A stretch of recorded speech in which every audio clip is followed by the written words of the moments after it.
Padma Vibhushan award వచ్చిందని తెలిసిన క్షణం నిజంగా ఏం మాట్లాడాలో ఎలా రియాక్ట్ అవ్వాలో తెలియని పరిస్థితి. మన దేశంలో రెండవ అత్యున్నత పౌర పురస్కారం పద్మవిభూషణ్ లభించినందుకు నాకు నిజంగా చాలా సంతోషంగా ఉంది. ఒక తల్లి కడుపున పుట్టకపోయినా నన్ను తమ సొంత మనిషిగా, మీ అన్నయ్యగా, మీ బిడ్డగా భావించే కోట్లాది మంది ప్రజల ఆశీస్సులు, నా సినీ కుటుంబం యొక్క అండదండలు, అలాగే నీడల నాతో ప్రతి నిమిషం నడిచే లక్షలాది మంది అభిమానుల ప్రేమ, ఆదరణ కారణంగానే నేను ఈ రోజున ఈ స్థితిలో ఉన్నా. అందుకే నాకు దక్కినటువంటి గౌరవం ఇది మీది.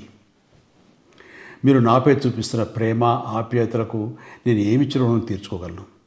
నా 45 ఏళ్ల సినీ ప్రస్థానంలో వెండితెరపై వైవిధ్యమైన పాత్రల ద్వారా వినోదం పంచడానికి నా శక్తి మేరకు నేను ప్రయత్నిస్తూనే ఉన్నా. నిజ జీవితంలో కూడా నా చుట్టూ ఉన్న ఈ సమాజంలో అవసరమైనప్పుడు నాకు చేతనైన సాయం చేస్తూనే ఉన్నా. కానీ మీరు నాపై చూపిస్తున్న కొండంత అభిమానానికి నేను ప్రతిగా ఇస్తున్నది గోరంతే. ఈ నిజం నాకు ప్రతి క్షణం గుర్తుకొస్తూనే ఉంటుంది, నన్ను బాధ్యతగా ముందుకు నడిపిస్తుంటుంది. నన్ను ఈ ప్రతిష్టాత్మకమైనటువంటి పద్మవిభూషణ్ అవార్డుకి ఎంపిక చేసిన భారత ప్రభుత్వానికి, గౌరవ ప్రధాని శ్రీ నరేంద్ర మోడీ గారికి నా హృదయపూర్వక కృతజ్ఞతలు. జై హింద్.